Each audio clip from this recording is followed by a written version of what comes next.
우리가 함께 읽은 본문에서 거룩한 백성의 내적인 정결이라는 제목으로 하나님의 말씀을 전하도록 하겠습니다. 어제 우리가 나누었던 레위기 11장부터 15장까지 그 정결법은 그 거룩한 백성의 그 외적인 정결에 해당되는 거고요.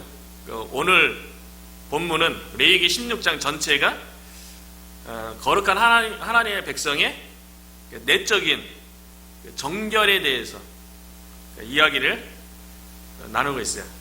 그러니까 하나님의 백성으로서 이스라엘은 거룩한 백성으로 부름받았잖아요. 거룩한 백성으로서 이제 세상과 이제 구별된 그런 모습을 보여야 되는데 외적인 모습도 있고 내적인 모습도 있는 거예요.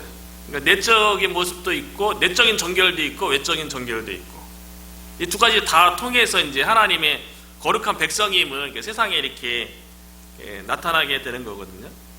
그런데 율법이 주어지고 난 다음에 이스라엘 백성 가운데 그 내적인 정결보다는 외적인 정결을 더 중요시했던 것으로 보여요.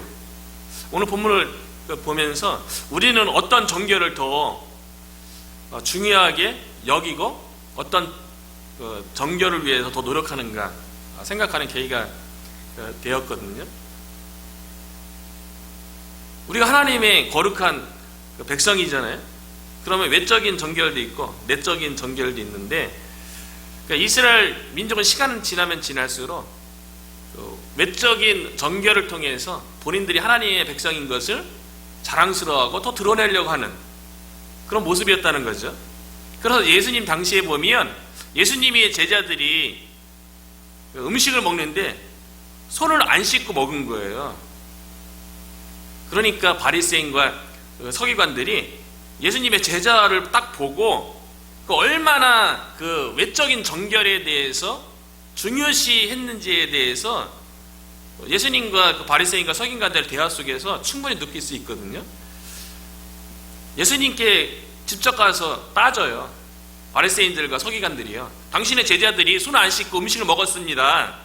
그렇게 딱 얘기하니까 예수님께서 마태복음 15장 7절부터 그들에게 뭐라고 대답하냐면 외식하는 자들아, 외식하는 자들아, 가식하는 거죠.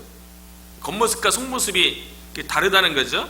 이 백성이 입술로는 나를 공경하되 마음은 내게서 멀도다. 그러니까 외적인 정결로는 마치 하나님을 공경하는 것 같지만 실상은 마음은 그렇지 않다는 거예요.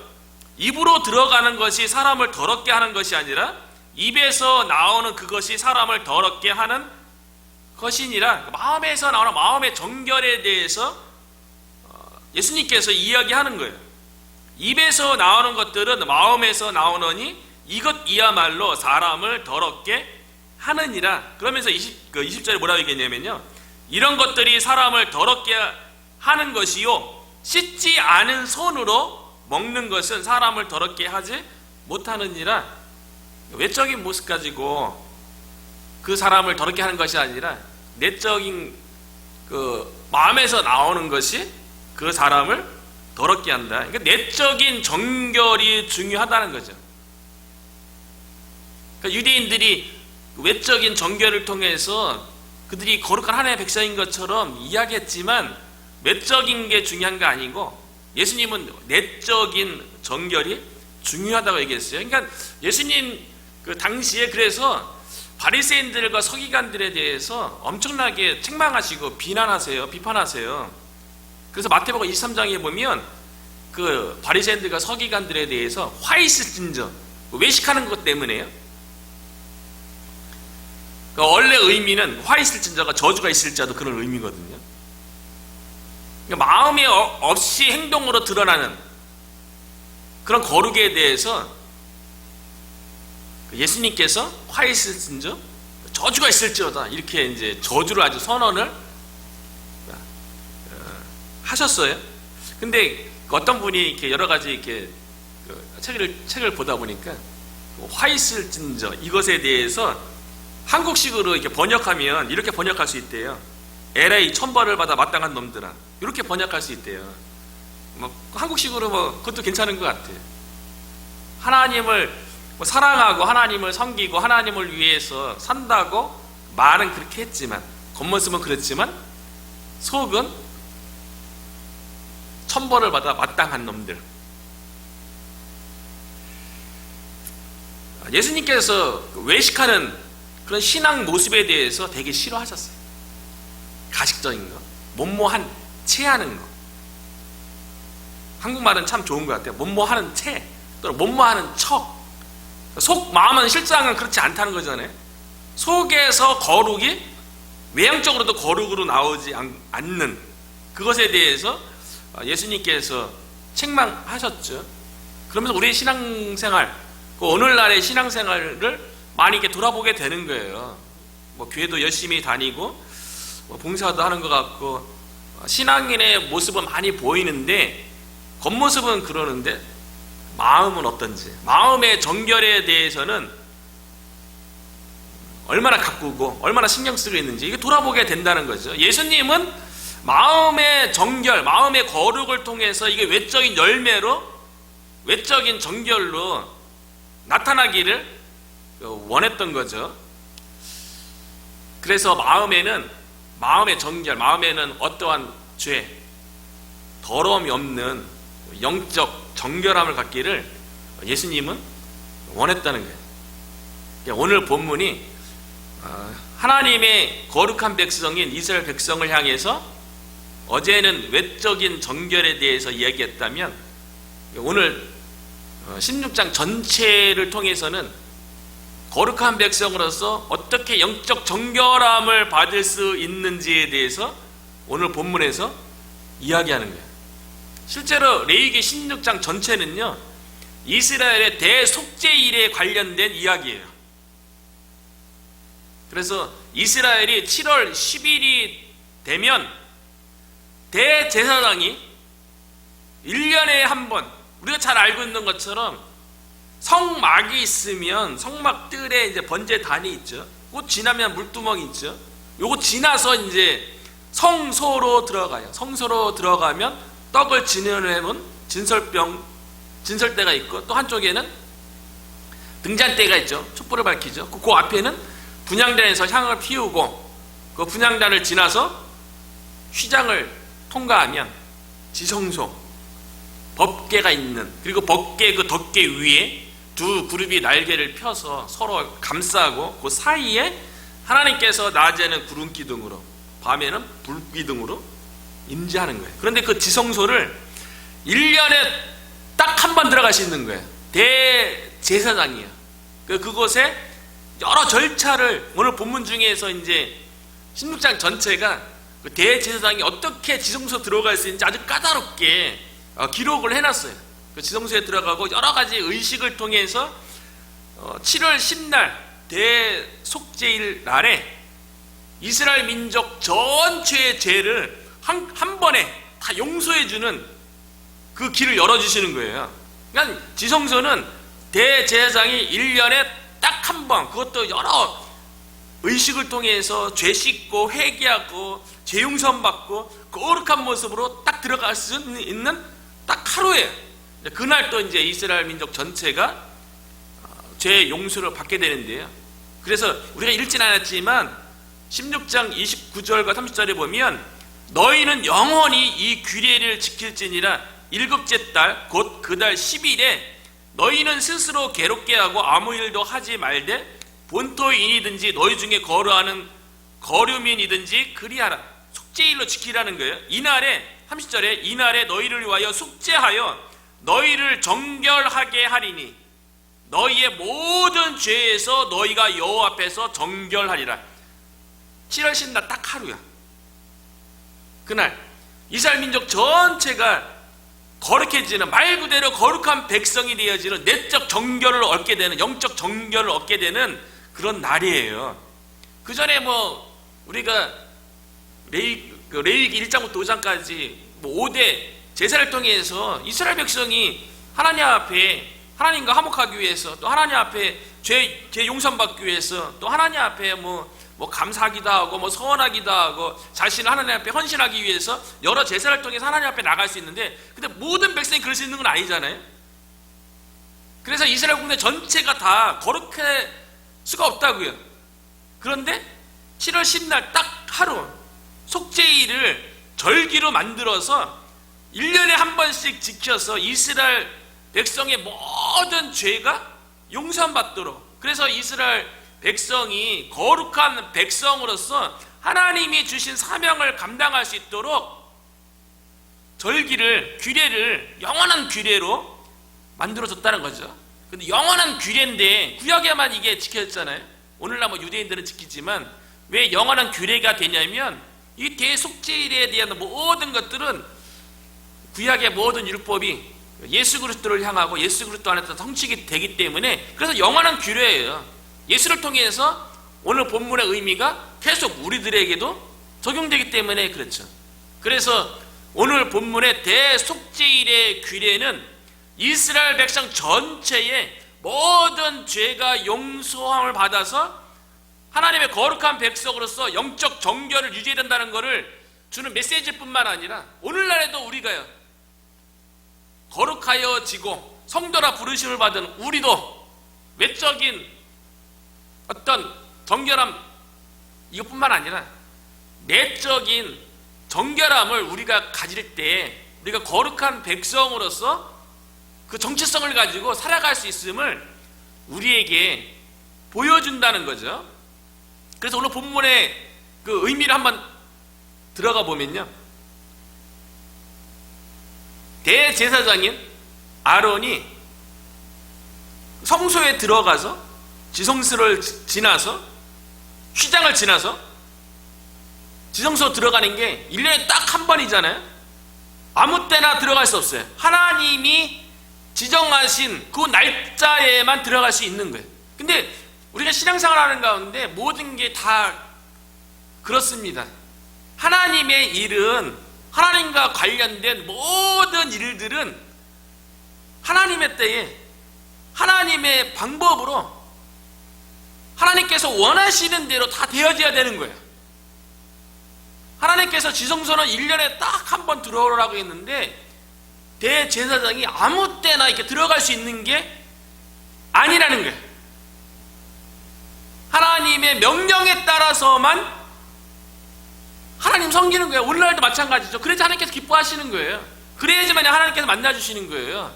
우리가 원하는 대로, 우리가 필요한 대로 하나님을 찾고 하나님을 만나고 막 이런 것이 아니라, 하나님께서 원하는 때, 하나님께서 명령하신 그때 우리가 반응을 해서 믿음으로 하나님을 만나고 하나님을 섬기게 되는 것이죠. 그래서 1절에 보면 하나님께서 이렇게 말씀하세요. 아론의 두 아들이 여호와 앞에 나아가다가 죽은 후에 여호와께서 모세에게 말씀하시니라. 아론의 두 아들이 이미 나답과 아비후가 하나님 앞에 나아가 그 번제에 드리고 성소에 들어가서 분향단에서 향을 가지고 사르는 일을 감당할 적에 향을 사르는 그 불이 반드시 여호와 앞에서 나온 그 불로 시작되어지는 그 번제단에서 내렸던 그 불로 분향단에 향을 피워야 되는데, 그 다른 불로 향을 피웠다가 하나님께서 여호와 앞에서 불이 나와갖고 나답과 아비후를 데려갔죠. 생명을 취했죠. 하나님의 방법이 아닌 다른 방법으로는 하나님 앞에 나갈 수 있는 방법이 없는 거예요. 그래서 하나님께서 지성소에 1년에 한 번 대제사장이 들어올 수 있는데요, 이 나답과 아비후의 이 사건을 언급함으로 인해서 거룩하신 하나님 앞에 나올 때 아무리 대제사장이라 할지라도, 그래도 제사장들 중에 또 우두머리인 첫 번째 되는 대제사장이라 할지라도 아무리 하나님을 섬기고 하나님을 많이 생각하고 하나님에 대해서 좀 조심하게 살아온 인생이라 할지라도 함부로 지성소에 들어올 수 없는 거죠. 그래서 하나님께서 2절에 보면 여호와께서 모세에게 이르시되 내 형 아론에게 이르라. 성소의 휘장 안 법궤 위 속죄소 앞에 아무 때나 들어오지 말라.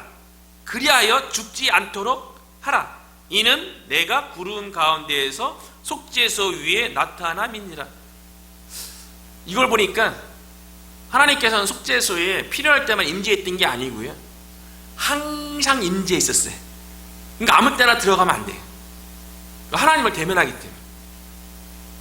하나님은 이스라엘 백성을 아무리 광야에 힘든 상황과 여건이지만 하나님께서 구름으로 속죄소 위에 항상 임재해 있었대요. 그러니까 아무 때나 그렇다고 들어가면 안 되는 거예요. 그런데 우리가 알고 있는 것처럼 이스라엘 백성이 광야 동안에 마치 하나님이 함께하지 않는 것처럼 그렇게 생각하고 얼마나 많은 행동을 하냐고요. 하나님께서는 속죄소 위에 항상 임재해 계셨어요. 보이게. 그럼에도 불구하고 하나님이 함께 하시는 것을 봄에도 불구하고 이스라엘 백성이 얼마나 불평과 불만과 원망을 많이 합니까? 우리 마찬가지죠. 예수 그리스도를 믿고 구원받았다고 확신하는 우리들도 우리 가운데 성령님이 내주하시잖아요. 그래서 고린도전서 3장 16절에도 보면 너희 몸이 하나님의 성전인 것과 너희 안에 하나님의 성령이 내주하시는 것을 알지 못하느냐. 왜 그런 말을 했겠어요? 왜 알지 못하느냐고 했겠어요? 우리가 성전이고 우리 안에 성령이 내주했음에도 불구하고 이스라엘 민족의 광야 가운데 하나님께서 속죄소 위에 구름으로 불로 임재했음에도 불구하고 보였잖아요. 그 이스라엘 백성이 하나님이 없는 것처럼 행동했단 말이죠. 살아갔단 말이죠. 우리들도 하나님의 자녀라고 얘기하면서 삶 가운데 마치 하나님이 함께하지 않는 것처럼 생각하고 마치 하나님이 함께하지 않는 것처럼 신앙생활하거나 행동을 할 수 있다는 거예요. 그래서 사도 바울이 고린도 교회를 향해서 너희 몸이 하나 성령님이 너희 안에 내주하는 것을 알지 못하느냐 그렇게 이야기한 거죠. 아론이 속죄소 위에 하나님께서 항상 임재해 있었기 때문에 아무 때나 들어오지 말라는 거예요. 지금에 상관없지만요, 구약에는 하나님의 말씀해야지만이 나갈 수 있는 거예요. 왜냐하면 임의로 나갔다가 죽음을 맞이하기 때문에 그렇다고 이야기하는 거죠. 하나님을 대면하여 살 자는 없어요. 모세도 성경에는 하나님을 대면하였다지만 실제로 하나님과 친밀함이라고 그러죠. 실제로 대면한 게 아니죠. 한 번은 모세도 하나님을 보고 싶었던 거예요. 그래서 출애굽기 33장에 보면 모세가 원하건대 주여 영광을 내게 보이소서. 하나님 영광 한번 보여줘보세요. 저 한번 보고 싶어요. 그래도 뭐 모세는 하나님께 되게 가깝다고 스스로 생각했던 것 같아요. 이게 친밀하니까 하나님 저에게도 좀 가까이 좀 보여주십시오. 영광을 좀 보여주십시오 라고 얘기하니까 하나님께서 모세에게 뭐라고 얘기했냐면 내가 내 얼굴을 보지 못하려니 나를 보고 살 자가 없음이니라. 모세조차도 하나님 보고 살 수 없는 거예요. 그래서 그래도 모세는 좀 하나님과 친밀하잖아요. 그래서 하나님께서 얼굴은 보여줄 수 없고 등 보여줬어요. 등. 그것도 대단한 거죠. 내가 내 등을 볼 것이요 얼굴은 보지 못하리라. 모세는 하나님에 대해서 오직 등만 딱 본 하나님의 사람인 거죠. 그러니까 지성소에 하나님이 속죄소 위에 임재했기 때문에 아무나 들어갈 수 없고요, 오직 하나님께서 대제사장에게만 7월 10일 딱 하루 지성소에 들어가서 하나님을 볼 수 있도록 허락했는데 실질적으로 하나님을 보게 한 게 아니고요, 하나님이 속죄소 위에 임재해 있긴 있어요. 그런데 우리가 읽지 않은 그 다음 내용에 보면 하나님께서 아론에게 뭐라고 얘기했냐면 분향단에 향을 가지고 들어오게 해요. 그래서 향이 그 지성소 안에 가득하게 해갖고 그곳에서 하나님을 만나고 하나님의 음성을 들을 수 있었던 거죠.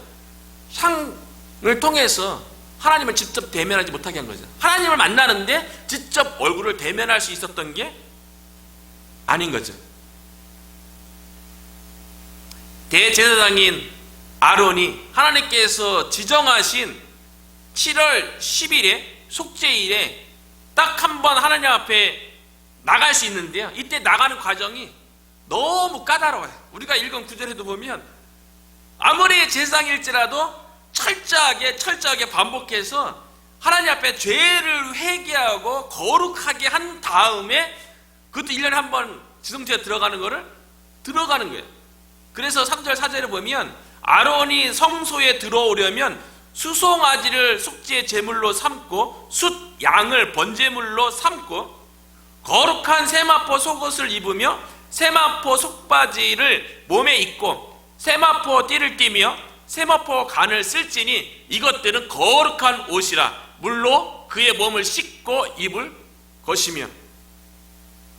대제사장인 아론이 지성소에 들어갈 때에 어떻게 하라고 얘기합니까? 수송아지를 번제 제물로, 그 죄에 대해서 속죄할 수 있는 번제를 번제단에서 하나님 앞에 드려야 되는 거예요. 그리고 순양은 번제물로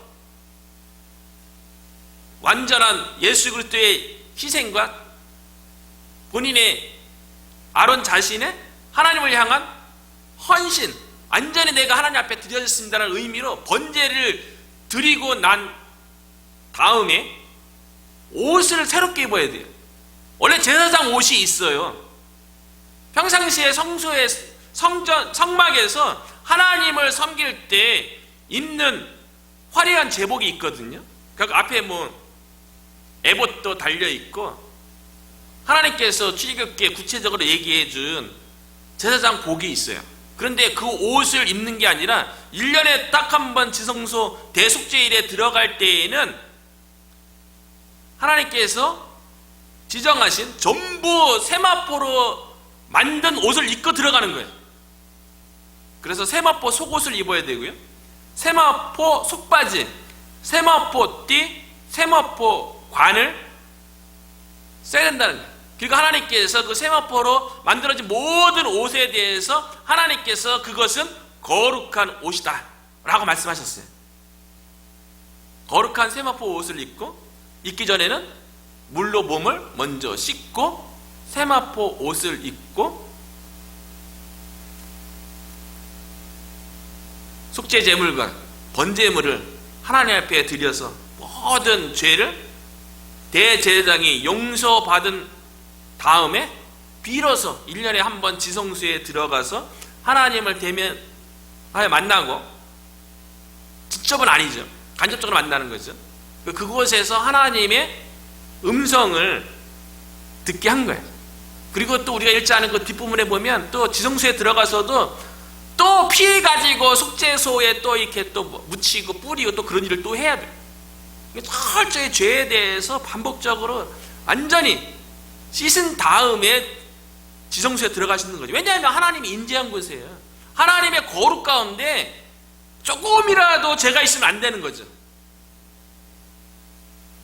그러나 이제는 예수 그리스도가 이 땅에 오신 이후에는요, 대제사장으로 이 땅에 오신 예수 그리스도로 인해서요, 더 이상 까다로운 대속죄일에 그와 같은 규례를 지키지 아니하고도요, 우리가 하나님을 직접 대면하여 만날 수 있는, 지성소로 들어갈 수 있는 길이 예수 그리스도를 통해서 열렸다는 거예요. 이게 은혜죠. 히브리서 9장 11절에 보면요, 그리스도께서는 장래 좋은 일에 대제사장으로 오사 손으로 짓지 아니한 것 곧 이 창조에 속하지 아니한 더 크고 온전한 장막으로 말미암아, 예수님이 장막으로 오셨어요. 염소와 송아지의 피로 하지 아니하고 오직 자기의 피로 영원한 속죄를 이루사 단번에 성소에 들어가셨느니라. 예수님이 단 한 번으로 영원한 속죄를 이루셨대. 자기의 피로 영원한 속죄, 더 이상 속죄가 필요하지 않은 영원한 속죄를 이루셨대. 우리의 속죄를요. 구약의 대속죄일은요, 1년 지나면 또 해야 돼요. 1년 지나면 또 해야 돼요. 그런데 예수 그리스도께서 대제사장으로 장막으로 오셔서 자기의 피로 영원한 속죄를 이루셔서 지성소에 들어갈 수 있는 길을 예수의 피로 여신 거죠. 그래서 우리가 지난번에 살펴봤던 것처럼 마태복음 27장 31절에도 보면 이에 성소 휘장이 위로부터 아래까지 찢어져 둘이 되고, 예수님께서 십자가에 달려서 몸이 찢길 때 예수님의 몸을 찢어서 휘장을 찢었죠.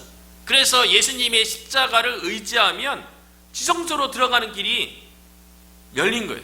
그래서 예수 그리스도의 십자가를 붙잡으면 그것이 어디든지 지성소가 되는 거죠.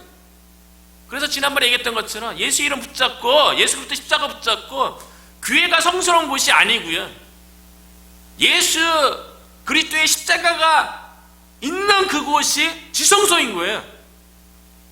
그래서 예수 그리스도의 십자가를 통하여서 우리 교회가 지성소가 되고, 우리 가정이 지성소가 되고, 우리의 일터가 지성소가 되고, 우리의 삶 자체가, 우리의 마음 가운데 예수 그리스도의 십자가가 머물므로 지성소가 되기를 바라는 거죠. 대제사장이 지성소에 나아갈 적에 세마포 옷을 입었잖아요. 나중에 요한계시록 19장 8절에 가보면 우리가 나중에 마지막 날에 다 세마포 옷을 입게 된다고 사도 요한이 얘기했어요. 그래서 요한계시록 19장 8절에 보면 그에게 빛나고 깨끗한 세마포 옷을 입도록 허락하셨으니 이 세마포 옷은 성도들의 옳은 행실이로다 하더라. 나중에 마지막 날에요, 우리가 다 어린 양의 혼인잔치, 천국잔치에 참석하게 되는데 그때 우리가 세마포 옷을 입게 된대요. 근데 이 세마포 옷이 우리의 노력과 선행으로 입혀지는 옷이 아니고요, 예수 그리스도의 십자가의 보혈을 통해서, 예수 그리스도를 통해서 입혀지는 세마포 옷이라는 거예요. 그래서 갈라디아서 3장 27절에 보면 누구든지 그리스도와 합하기 위하여 세례를 받은 자는 그리스도로 옷 입었느니라. 우리가 그리스도로 옷 입어야 되는 거예요. 그러면 그게 세마포 옷이 되어서 우리 행실이 올라와지는 거죠. 로마서 13장 14절에도 보면요, 오직 주 예수 그리스도로 옷 입고 정력을 위하여 육신을 일을 도마하지 말라. 오직이에요. 다른 거 말고요, 오직 주 예수 그리스도로 옷 입으라는 거예요. 이게 거룩한 백성으로서 살아가는 거예요. 예수 그리스도로 옷 입고 우리 마음 가운데 예수 그리스도의 십자가가 우리의 마음을 정결케 하라는 거예요. 그렇지 아니하면 우리 안에 있는 이 정욕이, 우리가 자꾸만 우리가 그리스도로 옷 입어서 옳은 행실을 해야 되는데 그리스도로 옷 입지 아니하면 자꾸 우리가 육신 가운데 있기 때문에 정욕으로 인해서 육신의 일을 자꾸 하게 된다는 거예요. 예수님 믿고도 교회 나오고도요, 겉모습은 그러니까 거룩해 보이지만 그러니까 마음은 하나님부터 멀게 되는 거죠. 저와 여러분이 예수 그리스도로 인하여서 그리스도로 옷 입고 우리의 행실이 옳고 나중에 마지막 날에 어린 양의 혼인잔치, 천국잔치에 우리 모두가 참여할 수 있기를 주의 이름으로 축원합니다. 그 대제사장이 지성소에 딱 한 번 들어갈 뿐만 아니라 그날의 대속죄일의 하이라이트죠. 절정이라고 볼 수 있죠. 이스라엘 민족 전체의 죄를 속죄하기 위한 의식을 행하는 거예요. 그게 8절부터 10절이에요. 두 염소를 위하여 제비 뽑되 한 제비는 여호와를 위하고 한 제비는 아사셀을 위하여 할지며 아론은 여호와를 위하여 제비 뽑은 염소를 속죄제로 드리고 아사셀을 위하여 제비 뽑은 염소는 산채로 여호와 앞에 두었다가 그것으로 속죄하고 아사셀을 위하여 광야로 보낼지니라. 두 염소를 취한다며 제비를 뽑아요. 그 한 제비 뽑아갖고 하나는 여호와를 위해서 번제를 드리고요, 하나는 아사셀을 위해서 광야로 보낸대요. 근데 아사셀에 대한 여러 가지 해석들이 있어요. 근데 가장 합리적인 해석은 또 아사셀의 이게 뭐 아사셀이 뭐 사탄 마귀다 그런 표현도 있고 여러 가지 이제 해석들이 있어요. 그런데 가장 합당한 우리의 입장, 개혁주의 입장에서 이 아사셀에 대한 해석은요, 히브리어 원문의 의미가 완전한 제거. 그래서 이스라엘 백성의 모든 죄를 그 아사셀을 위한 염소, 아사셀 염소가 짊어지고 광야로 보내지는 거예요. 그래서 레위기 16장 21절과 22절에 보면요, 아론은 그의 두 손으로 살아있는 염소의 머리에 안수하여 아사셀을 위한 뽑힌 그 제비 뽑힌 그 염소의 머리에 두 손으로 이렇게 안수하는 거예요.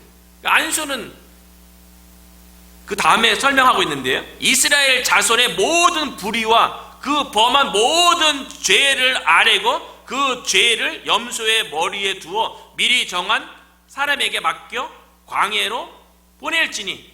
그러니까 아론의 두 손으로 안수하는 걸 통해서 이스라엘 백성의 모든 죄와 불의를 다 염소에게 다 옮기는 거죠. 그 염소는 짊어지고 미리 선택한 사람에 의해서 광야로 보내게 하는 거예요. 그래서 22절에 보면 염소가 그들의 모든 불의를 지고 접근하기 어려운 땅에 이르거든 그는 그 염소를 광야에 놓을지니라. 이 아사셀 염소가요, 이스라엘 민족의 모든 죄악과 불의를 짊어지고 광야로 보내지는 거예요. 이스라엘 백성이 그 염소를 보는 거예요. 그러면서 나의 모든 죄가 저 염소가 대신 지고 광야로 보내졌구나. 가다가 그 염소 어떻게 됐겠어요? 결국에는 죽임을 맞이하는 거죠. 아사셀 염소를 통해서 이스라엘 백성에게 마음의 정결을 위한, 죄는 마음에 있는 거 아니에요? 마음에서 나오는 거 아니에요? 그 마음에 있는 모든 죄가 용서되어지는 내적 정결, 영적 정결의 시각 자료로 아사셀 염소를 보여주는 거예요. 아사셀 염소는 예수 그리스도를 대표하는 거죠. 예수님도 우리의 모든 죄를 홀로 짊어지시고 아사셀 염소처럼 성문 밖에서 다 고난받고요, 그리고 아사셀 염소가 광야로 보내지는 것처럼 예수님도 우리의 죄 모든 것 짊어지시고 이스라엘 백성으로부터 버림받았던 거 아닙니까? 그래서 히브리서 13장 12절 13절에 보면요, 그러므로 예수도 자기 피로써 백성을 거룩하게 하려고 성문 밖에서 고난을 받으셨느니라. 그런즉 우리도 그의 치욕을 짊어지고 영문 밖으로 그에게 나아가자. 예수님의 고난에 함께 동참하자. 그렇게 이야기하는 거죠. 아사셀 염소를 통해서 이스라엘 백성의 마음에 있는 죄를 용서해서 내적 정결을 이루신 거예요. 오늘날 우리가 하나님의 거룩한 백성, 하나님의 자녀 아닙니까? 우리가 외적인 거룩한 모습도 중요하고요, 근데 그 거룩이 우리의 마음이, 우리 마음속에 어떠한 죄악과 어떠한 더러움도 오직 예수 그리스도의 십자가의 보혈로 다 용서되어서 내적 정결을 통해서 외적인 정결로 드러나는 그런 거룩한 백성으로서 우리가 살아가야 된다는 거죠. 그래서 서두에 예수님께서 바리새인과 대화하는 그 내용 가운데 마음에서 나오는 죄악들에 대해서 이야기하는데요, 마음에서 나오는 것은 악한 생각과 살인과 간음과 음란과 도둑질과 거짓과 비방이니 오직 예수 그리스도의 피로서만이 우리 마음속에 자리 잡고 있는 그와 같은 모든 더러운 죄악이 용서받는 줄로 믿습니다. 그래서 우리의 마음 가운데 예수 그리스도의 십자가 보혈을 품고 우리가 내적으로 정결하여서 거룩한 백성으로서 삶으로서 살아내고 거룩한 백성으로서 이 세상 가운데서, 이 몽고메리 카운티 가운데서 하나님께서 맡겨진 우리의 사명을 제사장 나라로서 거룩한 백성으로서 하나님을 나타내고 드러내는데 저와 여러분이 쓰임받을 수 있기를 주님의 이름으로 축원합니다.